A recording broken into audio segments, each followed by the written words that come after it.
There have always been those who believe that UFOs, unidentified flying objects, are from outer space. But the truth may be closer to home. I'm a great cynic about UFOs, and I'm quite sure that was mainly our airplanes that were flying around. For over 60 years, in top-secret research bases around the world, flying saucers have been designed, built, and flown. Secreted away from the rest of the main company is a place where they're building flying saucers. Some even claim to have seen them. There was no mistaking what they were. They were flying saucers. This is the secret history of attempts to harness the technology of the flying saucer to produce the ultimate military plane. These are the real UFOs.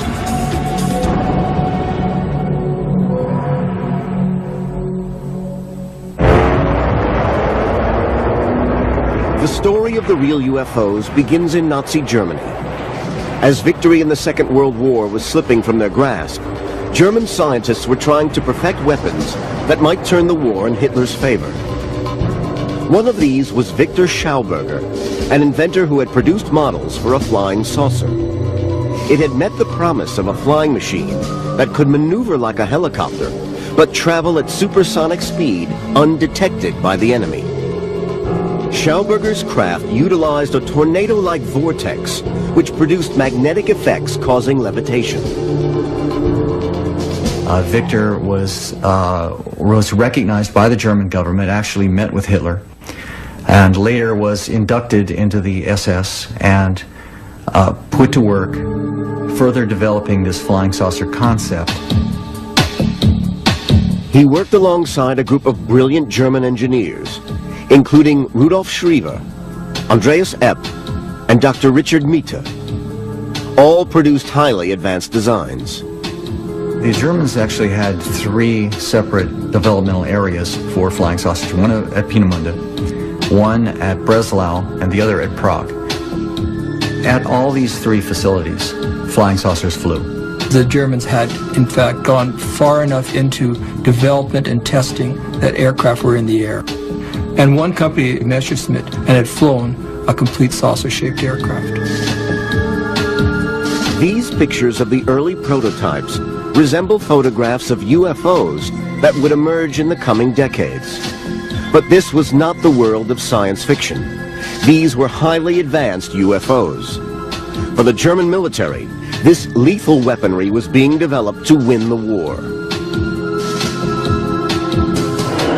The battle for air supremacy in World War II dominated the military struggle in Europe. By 1944, the tide was about to turn against Germany and Hitler's Third Reich. And then on June 13th, a week after the Allied D-Day landings, Hitler unleashed his deadly secret weapons.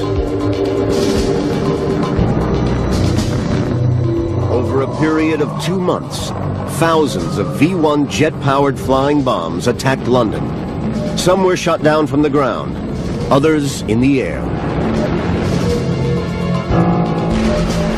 This deadly development in warfare technology was to start a whole new era of military aviation history. The use of flying saucer technology to produce even more efficient killing machines was to be the culmination of this research.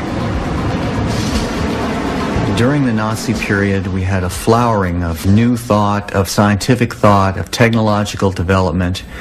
These scientists were freed up to do a lot of work.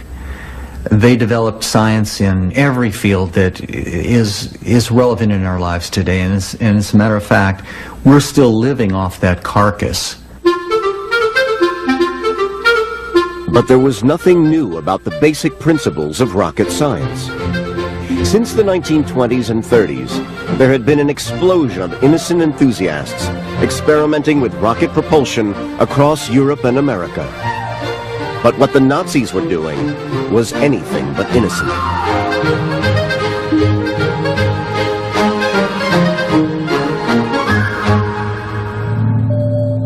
At their deadly weapons research facilities, scientists were working on a new generation of weapons. And alongside the rockets and missiles, real UFOs were a crucial part of that program. One of the incredible things that happened during the Second World War was the amount of technology that German scientists were turning out that was devoted to a war effort. And that included rocketry, it included the jet engines, but it also included some remarkable work in terms of flying saucer craft. But time was running out for Hitler and his scientists. On all fronts, the Allies were breaking through. The Germans were in retreat. The flying saucer technology, just like all of Hitler's other ultimate weapons, would come too late. Even right to the very end of the war, it seems they really believed that these super weapons, these super delivery systems, were going to be able to at least stall the Allies and they were going to be able to arrive at some sort of political settlement of the war. Hitler's dream of winning the war with his super weapons never came. By May 1945, the final battle for Berlin had started. The war in Europe was virtually over. But this was only the beginning of the story of the real UFOs. Within 3 months, the Second World War came to a dramatic and horrifying end. At 8:15 in the morning of August 6, 1945, the Enola Gay, a B-29 American bomber, dropped the first atomic bomb on Hiroshima. With the war finally over, the former Allies had now become rivals. The Soviet Union and the West would soon be locked in a battle for the latest military technology. Well, at the close of the Second World War, all the former Allied powers were engaged in a race to capture German technology. Americans captured a complex for the manufacturing V-2s and the plans for many other missiles, but Russians captured the latest models of jet aircraft from the Germans and a good amount of rocket scientists. But the key question was who was going to capture the real UFO scientists. The secrets of German rocketry and missiles was not the only technology to fall into Russian and American hands. The Cold War was about to begin, and alongside the very public nuclear arms race, with its displays of missile hardware, there was also another secret arms race going on, which the public knew nothing about. This time, to find the ultimate flying machine, a flying saucer from the world of science fiction.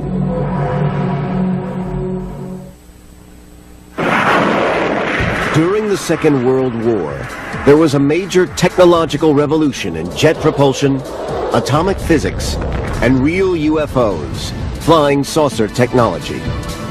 The Germans had led the world in the development of real UFOs, and now their ideas and scientists had fallen into the hands of the two superpowers, Russia and America. German UFO flying saucer engineers Victor Schauberger, Rudolf Schriever, and a Dr. Mita were secretly working for the Americans, while Andreas Epp was reported to be working on flying saucer projects for the Russians. Both Americans and Russians exploited really a lot the scientists that they captured at the end of the war, and they used this technology and these guys to develop their science during the Cold War. By the end of the Second World War, the former Allies had become rivals, and the Cold War arms race had begun. The focus of the American efforts went on developing rocket and missile weapon systems. It seemed that the captured German flying saucer technology had been put on hold. Then in 1947, there was a report of a UFO flying over America seen by an American pilot, Kenneth Arnold. He was flying near Mount Rainier in the state of Washington and witnessed 9 flying discs some distance from him. When Arnold landed, he told his story to the local press. I was approximately 25 to 28 miles from Mount Rainier, and I noticed to the left of me a chain which looked to me like the tail of a Chinese kite going at a terrific speed across the face of Mount Rainier.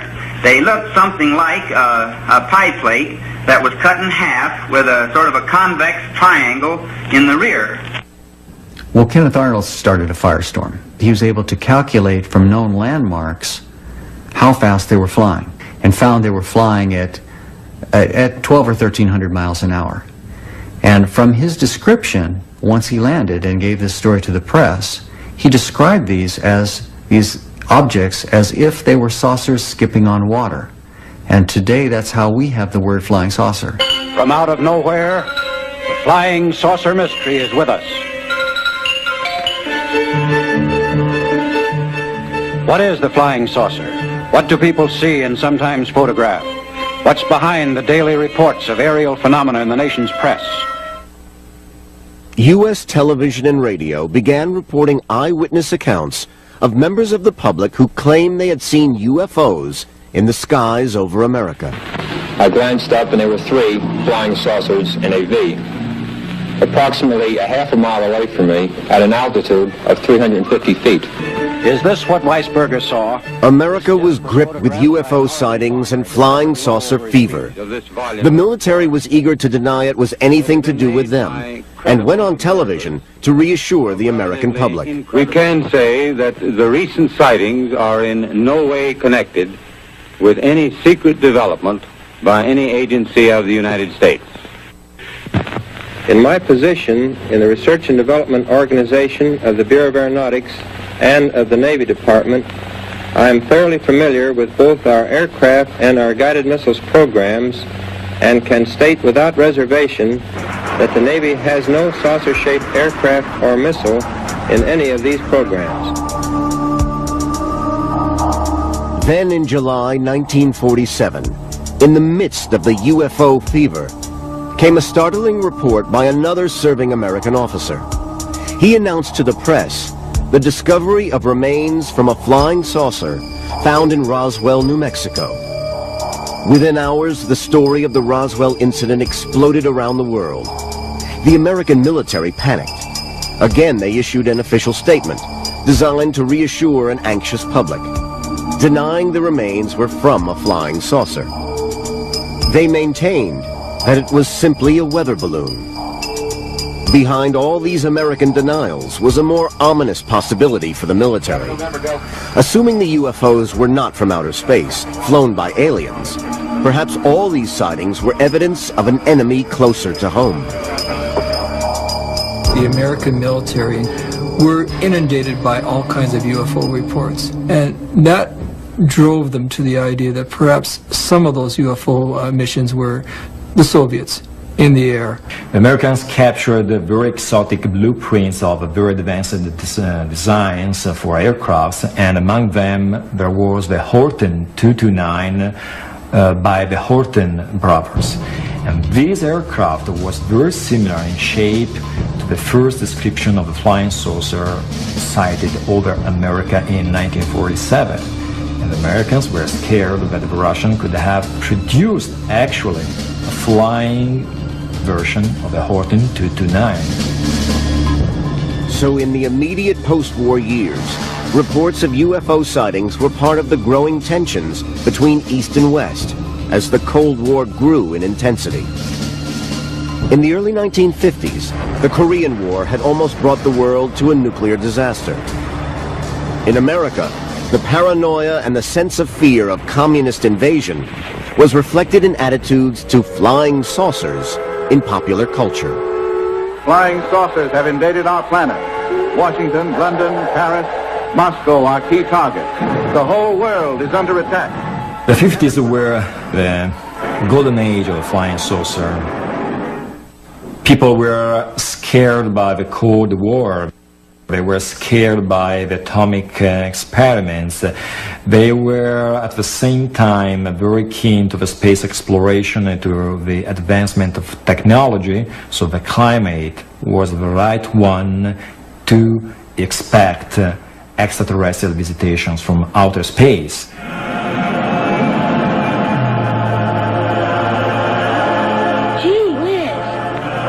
Invaders from Mars. He saw them land from outer space. He saw them capture innocent people only to destroy.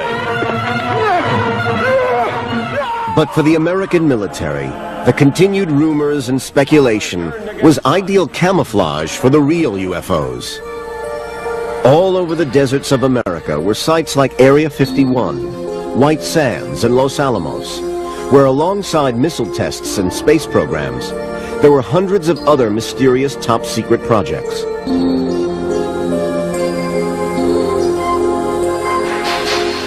These included high-altitude parachute tests, satellite testing, and the development of future space vehicles. One of these secret programs was called Project Mogul. Project Mogul was a top-secret program to listen in on the Russians using equipment on high-altitude balloons. The American military were desperate to discover secrets of the Soviet program to develop a rival atom bomb. They needed to know when the Soviets were testing one of their weapons. It was not until 20 years later that the U.S. government was forced to confess that the Roswell incident, back in 1947, was in fact secret military testing by the Americans. They published a report which concluded that what was recovered was not the remains of an extraterrestrial spacecraft, but debris from a then classified Army Air Force research project, codenamed Mogul.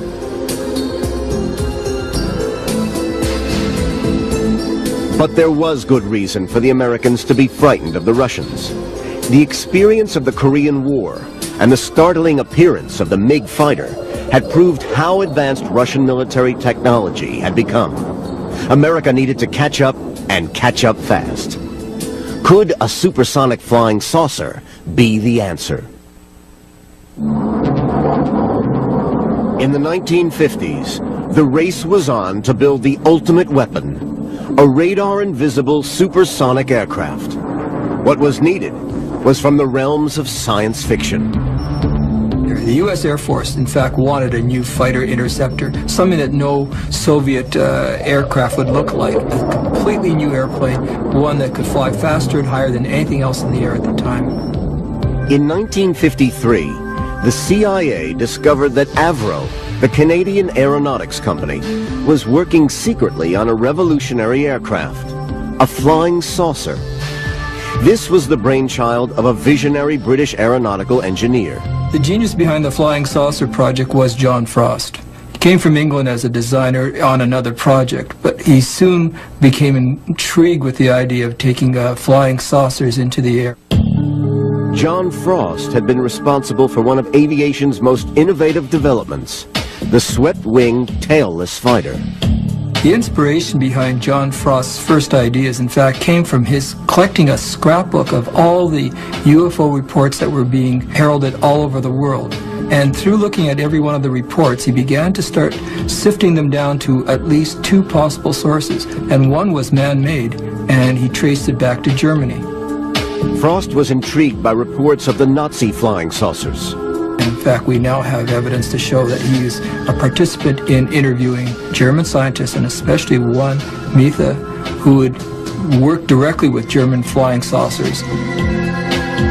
Dr. Mita claimed that he had worked for over 10 years on the Nazi saucer program, and his team had actually built the flying prototype.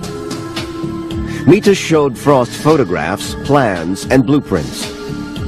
Frost was convinced that he could turn Mita's plans into reality. John Frost had the promise of something that no one else could deliver at that point. A supersonic, more than twice as fast as the speed of sound aircraft that could fly higher and faster than anything else out there and never needed a runway or any airfield to operate from. In 1952, the Canadian Avro Aircraft Factory concealed one of America's most highly classified and top-secret projects. John Frost set up a secret group called the Special Projects Group. It was based on men just like himself, engineers and technicians and scientists that would work on his own ideas and ideas that would in fact lead to the flying saucer projects. One of the aeronautical engineers who worked with John Frost on this revolutionary concept was David Garland. Well, John Frost was frightfully English. You know, he was a typical English gentleman from the public school system, but with tremendous experience in the aviation industry. I'd say his enthusiasm was infectious. No problem was too big. There's a solution to every problem. In fact, we don't have problems, we have challenges. And there were plenty of challenges. John Frost's very first project is Project Y, a spade-shaped aircraft that's based around his circular pancake engine. It'll be able to take off from the ground vertically or in a rolling takeoff and fly as a supersonic interceptor. Project Y was designed as a tailless jet engine aircraft. It was in effect using flying saucer technology. A spade-shaped mock-up was built by Frost's elite team in a heavily guarded workshop in the Avro factory. In 1953, a model with a delta tail jet flap for vertical takeoff control was secretly tested. The failings of the design soon became apparent. One of the main problems with any tail-sitting aircraft would be that the amount of pilot skills that would be required to fly vertically from the ground in that position, and then, in fact, to return would be incredible. John Frost now concentrated all the efforts of the Special Projects team on the development of a circular design, essentially a flying saucer. The Circle is the most efficient ground effect machine. You get more lift for a given thrust around the periphery.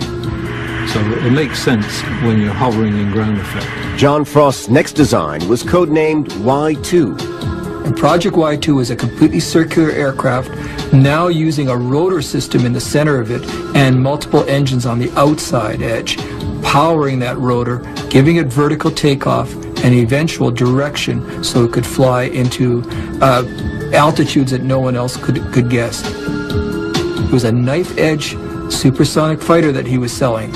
And at this point, the American Air Force bought in big time with a $10 million grant towards his research. By 1956, the Cold War space race and arms race was at its height. The American military was desperate to invest in new weapons technologies. With clandestine American funding, the development of the supersonic flying saucer began. In the Schaefer building was a full-size 50-foot diameter 6-engine powered aircraft. Now, testing though proved that it was a dangerous beast, one that nearly killed the entire Frost team. The test was nearly catastrophic. The engines of the saucer tethered in the hangar spun out of control and almost blew the roof of the research lab off. John Frost decides that there's no way that he can continue this work with a complete flying saucer. Supersonic project is abandoned for the time being for him to build a smaller test vehicle that becomes the Avro car. Well, the design specification for the Avro car was to fly at forward speed at 300 miles an hour, some modest kind of speed, but it had a high thrust-to-weight ratio greater than 1. And to fly at 30,000 feet altitude, and to land and take off vertically. In 1957, Frost's prototype model finally rewarded the earlier American military investment in his project. The Avro car was a scaled-down test vehicle that could do two jobs. One, it could provide a test vehicle for the supersonic craft that was still sitting in the Schaefer building. But secondly, it could be the flying jeep that the U.S. Army required. With weaponry, it could actually go on the battlefield as a battlefield weapon. In 1959, the two vertical takeoff prototypes rolled out of the factory. The long-term aim was to produce a flying saucer that could reach over 1,500 miles per hour. It did fly along the runways, de-icing the runways quite nicely, blowing ice and snow around. And it got into trouble over freshly mown part of the airfield, when all the grass blew up and came back down in the intakes. And we started thinking about how to prevent what's called foreign object ingestion into the intakes. The flying saucer flew several test flights, but its shape meant that it was incredibly difficult to steer. It was a maze of challenges, and the biggest challenge that the concept faced was the pitch instability, the aerodynamic center being so far forward of the center of gravity. It's not a good recipe for a happy flight. So the vertical takeoff and hover principle was working. Modifications were made, but lack of power and inadequate control mechanisms were difficulties that had to be overcome if the Avro car was ever to fly as intended. Apart from the development of powerful pitch control, the only way that we knew to make a circular device stable was to have it spin, like a frisbee today. And the spinning action will impart stability. Some of John Frost's early designs did in fact have large spinning components, and the gyroscopic power of those devices was thought to impart some stability in designs which were thought to go as fast as 3 times the speed of sound. Frost was convinced he could control the instability problem. But the Americans insisted on adding a swept tail unit. Frost considered this was a betrayal of his original concept. So in December 1961, the $10 million Avro flying saucer program was officially scrapped. But some of the engineers who worked on the project did not totally abandon Frost's dream. There really is no aerodynamic future for a circular wing subsonically. Supersonically, with a few modifications and tweaking to its shape to make it a little more like a delta wing, one might see a possible outcome. John Frost always believed his original concept was achievable. Despite the unfavorable results of the Avro car testing, the work that John Frost had put into the supersonic project showed that in fact it could have flown. And unfortunately, with the money eventually simply stopping, the company shut down the entire project. All the technology went back to the United States, who is the real owners now at that point. The highly classified flying saucer technology went to America. But were these apparent public failures covering up a more covert flying saucer project that later, indeed, would work? This is Jack Pickett. 40 years ago, he was a publisher of U.S. military magazines. He even had positive security clearance. On a visit to MacDill Air Force Base in Florida, he was convinced he saw real American Air Force flying saucers. There was no mistaking what they were. They were flying saucers. There was 4 of them parked in a row down at that restricted area of the base, and they ranged in size from 20 feet across to about 45 feet to say 70 feet, and then the biggest one was 119 feet across. Perfect circles. Jack Pickett had been invited to the Air Force Base to write an article on the recently decommissioned aircraft. Pickett was even shown some remarkable photographs of the aircraft in the hangar. He showed me photographs of many of these aircraft in flight, in formation. He showed me photographs of them with jet escorts, regular type escorts, flying with them. Military researcher Michael Schratt has been investigating the Pickett story for the last 10 years. This one was 119 feet across. Schratt has worked closely with Pickett to produce a series of photo reconstructions of the experimental aircraft which Pickett saw. What Pickett was shown seemed incredible, but he was assured that indeed these were real experimental flying saucers, and this was the evidence that they had actually flown. I said, well, how fast did they fly and how high? He says, well, we achieved space flight with them. And I asked him pointedly, any aircraft that flew that high and that fast, why are you discontinuing them? Why are you scrapping them? He says, well, we've designed better versions with less maneuverability problems. Pickett wrote his article and was ready to publish, but at the last moment the Air Force withdrew permission and took back all Pickett's photographs. He stands by his story and remains convinced of what he saw. Well, I saw the photographs of them in flight. I walked up and touched the actual aircraft themselves. I really examined them, and it was, no question about it, it was a remarkable aircraft, and it looked just exactly like what flying saucers are supposed to look like, in between. Michael Schratt is convinced by all the evidence that indeed Jack Pickett's story is true. I believe that these were the original, true, authentic articles because I've spoken to Jack for over 4 years now. He's remained consistent throughout, never changed his story. The aircraft that Jack kicked the tires on were capable of 15,500 miles per hour, and I think that's one of the reasons why it's still classified to this day. Pickett's claims came against a background of heightened Cold War tensions. At the beginning of the 1960s, American U-2 pilot Francis Gary Powers was shot down on a spy mission over the Soviet Union. In Europe, the Soviets had built the Berlin Wall, dividing east from west.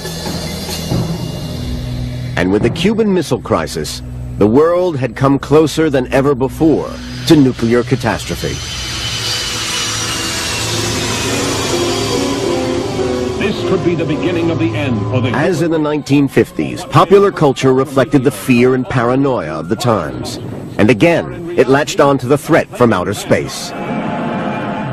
The nations of the world mobilized their armed might, rushing to defend the Earth against the unknown weapons of the super race from the Red Planet. There was suddenly a wave of UFO sightings. We jumped out of the car and stood by the side of the road just as this thing passed over our heads, barely above the treetops. It was hovering over the house and it was moving side to side directly over this house. And as far as what it was, I wouldn't have the slightest idea. I've been researching UFOs for the last 25 years, and I do believe that most, but all of the witnesses are reliable people having seen something strange in the sky. Most of the times they have seen man-made phenomena or natural phenomena like weather balloons, planets, satellite re-entries, stuff like that. But there is actually a small but significant percentage of sightings that cannot find any explanation at this time. But there was one explanation for these mysterious UFO sightings, and it didn't involve extraterrestrial creatures. I'm a great cynic about UFOs, and I would say in a single sentence that practically every UFO, other than those that are being taken by using saucepan lids, every UFO other than those has probably been under contract to the U.S. Air Force. In the 1960s, Alan Brown was working at the Lockheed Secret Experimental Skunk Works in the Nevada desert. It was a time when both Russia and America were afraid of each other's nuclear strike capabilities. The Russians relied heavily on satellite technology to spy on the United States. The Americans invested mainly on manned surveillance aircraft. Lockheed had built the top-secret U-2 high-altitude spy aircraft, designed for covert surveillance over Soviet territory. But it was vulnerable to enemy radar. When the first U-2 was shot down over Russia by surface-to-air missiles, it was recognized even before that time that the U-2's life probably wasn't going to be very long because it was not designed from a stealth point of view, and it was seen that they would have to do something pretty drastic to make improvements. Flying saucer technology might produce the ultimate aircraft, one invisible to radar. A competition was started to replace the U-2. Lockheed, in fact, won the contract, and I was involved with that in an airplane called Have Blue. And the program did change very quickly from a confidential clearance to a top secret clearance when it was realized just the enormity of what could be done with an airplane which was essentially invisible to radar. Over the next 10 years, shrouded in secrecy, a new generation of stealth fighters was rigorously tested in Area 51, the U.S. government flight test base in Nevada. There's no question that you have to have large-scale testing over a large area, which means that there's going to be people on the periphery who are seeing these funny-looking objects flying around, which immediately get reported in the popular press as coming from Mars, Saturn, or you name it.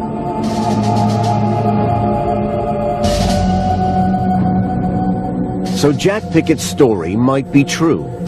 Throughout this period, it was the U.S. Air Force that was developing aircraft capable of evading enemy radar. Just what the pioneers of flying saucer technology always promised. What's more, 12 years later, there was another witness who seemed to confirm Jack Pickett's account. Warren Botts, an ex-8th Air Force pilot, saw an identical flying saucer aircraft hidden in a restricted hangar while visiting Wright-Patterson Air Force Base for a pilot's reunion. To my surprise, I saw this huge disc airplane and was almost wall-to-wall in circumference, and it was jet-powered from what I saw. I started to walk over to look at it, not thinking anything about it, and an armed guard, stopped me and told me I'm not allowed to be in there. So I left, but I did see a large circular airplane in there. Michael Schratt now had personal testimony from a second witness of the highly classified flying saucer. He briefly described the exact same aircraft that Jack Pickett had seen it, and described other features that Jack didn't describe. And so when I put these two men together, then I knew I was dealing with a real subject. Despite much skepticism, Warren Botts, like Pickett, remains convinced. People that I spoke to since that time said it never existed, which I think they're wrong, because I know what I saw. I believe that we do have flying saucers. They did exist, and they do exist now. What both men had seen was remarkably similar to the final John Frost Aerocar design, which the American military had reported as abandoned. Many believe that far from being abandoned, research into flying saucer technology had continued. I think it's definitely being experimented today, because not only can get to your enemy completely unannounced, but you have radar invisibility, you've got the acoustic invisibility, no runways necessary, you have the potential to fly outside our atmosphere into space, and that is the holy grail that the U.S. Air Force always had wanted from the beginning. There still remains much classified material on the development of flying saucer technology. But by the end of the century, American scientists and engineers had fulfilled many of the hopes and dreams of flying saucers. A fighting machine that could travel at supersonic speed, undetected by radar, based not on a circular disc, but a pyramid.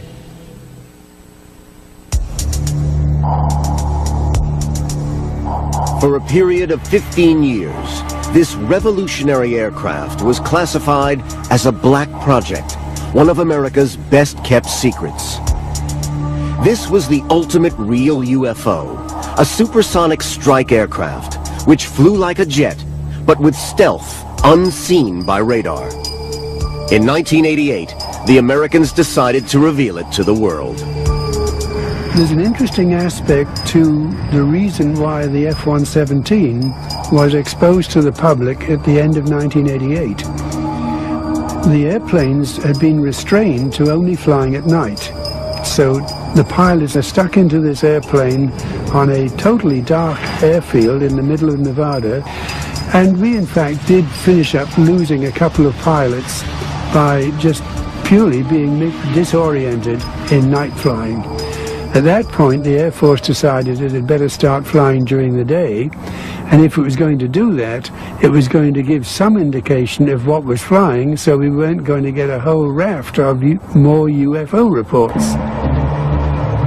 In order to evade radar and surface-to-air missiles, the Lockheed stealth fighter, the F-117, adopted some of the concepts of the flying saucer. Principally, the idea of the shape of the aircraft determined its visibility to enemy radar. We got a radar cross-section that was substantially better than anybody ever expected. And the main reason was that we took a different approach to analyzing stealth than had been done in the past, and found out that basically a very shallow pyramidal shape with highly swept back edges gave a much lower cross-section than anything had been done before. Within 1 year of the stealth fighter being declassified, the Soviet Empire began to disintegrate. On November the 9th, 1989, with the collapse of the Berlin Wall, the borders between East and West Germany were open. The Cold War effectively had come to an end.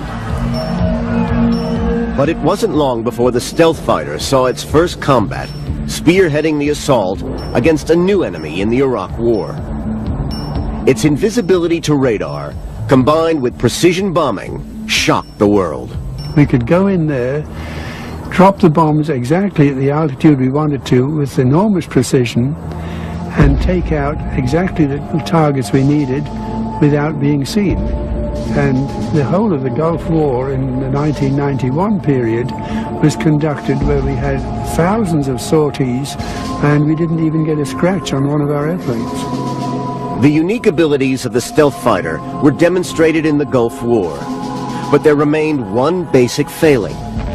It had to be designed around the needs of a pilot. Future fighting machines are going to be pilotless. I think the cost, politically and morally, of losing highly trained crew these days seems to point in the direction of UAVs, unmanned aerial vehicles. There is nothing new about the concept of pilotless aircraft. From the early days of flight, many have experimented with the idea. Some with a degree of success.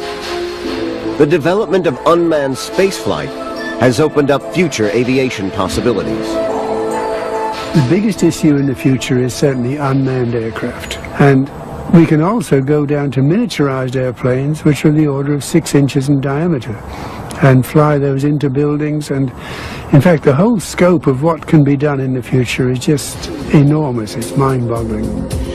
The future is, perhaps, in this new generation of flying machines. The latest Sikorsky Aerobot is capable of high-speed hovering, vertical takeoff, and landing. But these vehicles seem a long way from the dreams of Hitler's flying saucer engineers. Machines on the edge of science fiction, capable of phenomenal supersonic speed. Perhaps the science of flying saucers was never a reality. As long as you stay close to the ground, you've got yourself an efficient lifting device. It does not make an efficient wing in free air at all. It's just not an efficient shape. And only flying saucers from outer space have been able to do anything with it. And I think they're probably just a figment of the imagination. Others insist not only that the dream of flying saucer technology is possible, but that concealed from us all, it has already been achieved. I think that this is the biggest secret that the U.S. Air Force has, and I believe it's high time that the facts about the U.S. Air Force jet-powered flying wing disc program be declassified. There's absolutely no threat to the national security, and it's time that this bird come into the light.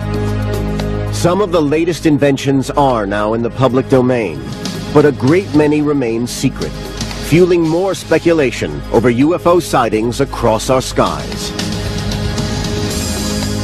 The dream of the ultimate flying machine is still unfulfilled. He wanted to prove that he was the biggest, so he built an entire country in a way that glorified himself. Only ruins are left from Ramses II's empire, but with 21st century technology, he'll reveal the full scale of his ambitions. The Lost Worlds, next on the History Channel. And later was inducted into the SS and put to work further developing this flying saucer concept.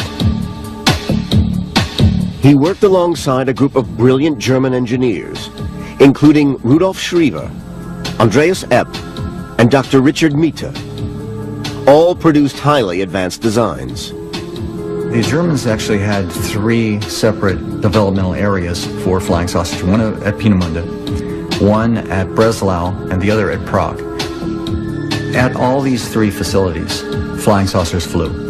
The Germans had, in fact, gone far enough into development and testing that aircraft were in the air. And one company, Messerschmitt, and had flown a complete saucer-shaped aircraft. These pictures of the early prototypes resemble photographs of UFOs that would emerge in the coming decades. But this was not the world of science fiction. These were highly advanced UFOs. For the German military, this lethal weaponry was being developed to win the war.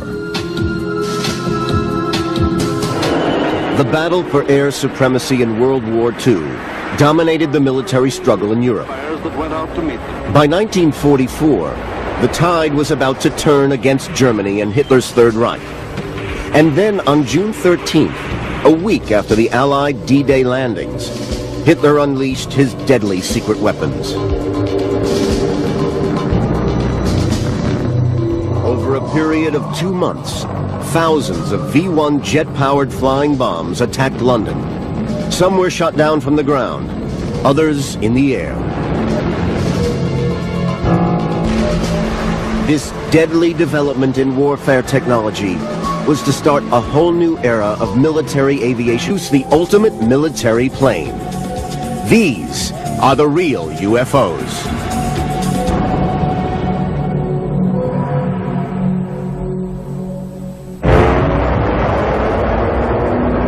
The story of the real UFOs begins in Nazi Germany.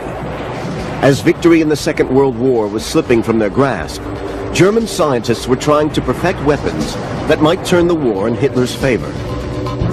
One of these was Victor Schauberger, an inventor who had produced models for a flying saucer.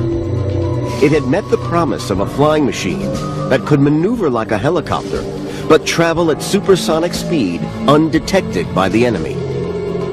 Schauberger's craft utilized a tornado-like vortex, which produced magnetic effects causing levitation. Victor was recognized by the German government, actually met with Hitler. History. The use of flying saucer technology to produce even more efficient killing machines was to be the culmination of this research. During the Nazi period, we had a flowering of new thought, of scientific thought, of technological development. These scientists were freed up to do a lot of work. They developed science in every field that is relevant in our lives today, and as a matter of fact, we're still living off that carcass. But there was nothing new about the basic principles of rocket science. Since the 1920s and 30s, there had been an explosion of innocent enthusiasts experimenting with rocket propulsion across Europe and America. But what the Nazis were doing was anything but innocent.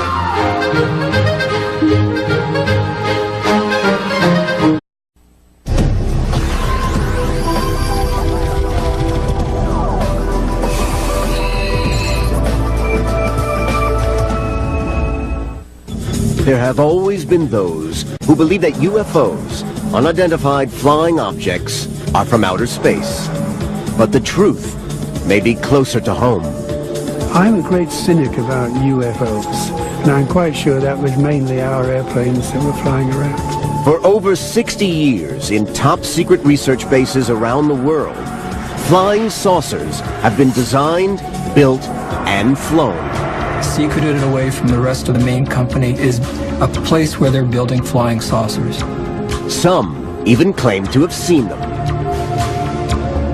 There was no mistaking what they were. They were flying saucers.